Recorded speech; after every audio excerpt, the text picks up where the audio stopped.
நமோ புத்தாய. இல்லறம் ஏற்று வாழ்பவர்கள் ஒரு மனைவி தன் கணவருடனும் கணவன் தன் மனைவியுடனும் இணைந்து ஒருவருக்கொருவர் ஆதரவாக வாழ்வதுவே உத்தமமான மங்களமாகும். பௌத்தத்தில் இல்லற இணையர்களை குணத்தின் அடிப்படையில் 7 விதமாக வரையறுத்து கூறப்பட்டுள்ளது. 1. வதக்கசமா. வதக்கசமா என்றால் கொலையாளிக்கு சமமானவர் என்று பொருள்.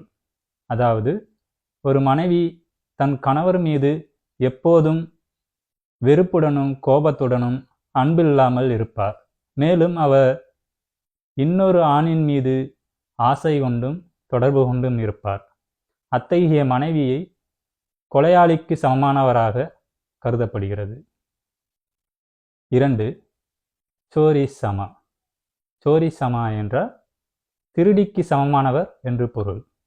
அதாவது ஒரு மனைவி தன் கணவனின் சொத்து மீதும் அவரது வருமானத்தின் மீதும் திருடும் நோக்கத்தோடே இருப்பார். அவருடைய வருமானத்தின் மீது அதிகம் ஆதிக்கம் கொண்டு அவரை அதிகமாக பயன்படுத்துவார். அத்தகைய மனைவியை திருடிக்கு சமமானவராக கருதப்படுகிறது. 3. ஐயசமா. ஐயசமா என்றால் முதலாளிக்கு சமமானவர் என்று பொருள்.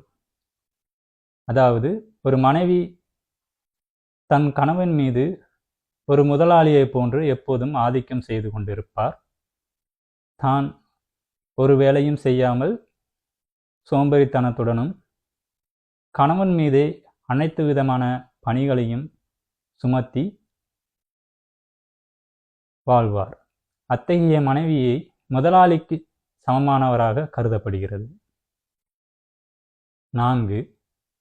மாதாசமா. மாதாசமா என்றால் தாய்க்கு சமமானவர் என்று பொருள். அதாவது ஒரு மனைவி தன் கணவர் மீது ஒரு தாயை போன்ற அன்பை செலுத்துவார். அவருக்கு தேவையான பணிவிடைகளை செய்வார். அத்தகைய மனைவியை தாய்க்கு சமமானவராக கருதப்படுகிறது. 5. பகினி சமா. பகினி சமா என்றால் சகோதரிக்கு சமமானவர் என்று பொருள். அதாவது ஒரு மனைவி தன் கணவன் மீது ஒரு சகோதரி தன் மூத்த சகோதரருக்கு எவ்வாறு மரியாதை கொடுத்து அன்பு கொடுத்து செயல்படுவாரோ அதே போல செயல்படுவார். அத்தகைய மனைவியை சகோதரிக்கு சமமானவராக கருதப்படுகிறது. 6. சகி சமா. சகி சமா என்றால் தோழிக்கு சமமானவர் என்று பொருள்.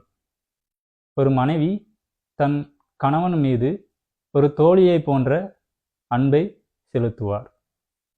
நீண்ட நாட்களுக்கு பிறகு தோழியை காணும்போது எவ்வாறு ஒரு மகிழ்ச்சியை அடைவாரோ அதே போல தன் கணவரை காணும்போது அத்தகைய மகிழ்ச்சியை அடைவார். அத்தகைய மனைவிகளை தோழிக்கு சமமானவராக கருதப்படுகிறது.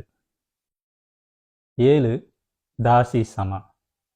தாசி சமா என்றால் அடிமைக்கு சமமானவர் என்று பொருள். அதாவது ஒரு மனைவி தன் கணவன் எவ்வளவு கோபம் கொண்டாலும் வெறுப்பு கொண்டாலும் அத்தனையும் பொறுத்து கொண்டும் அமைதி கொண்டும் கணவனுக்கு தேவையான பணிவிடைகளையும் அன்பையும் செலுத்துவார்.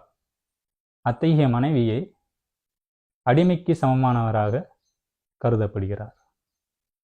இந்த 7 விதமான வகைப்படுத்துதல் என்பது ஆணுக்கும் பொருந்தும் பெண்ணுக்கும் பொருந்தும். அதாவது கணவனுக்கும் மனைவிக்கும் இருவருக்கும் இந்த 7 விதமான வகைப்படுத்தல் என்பது பொருந்தும்.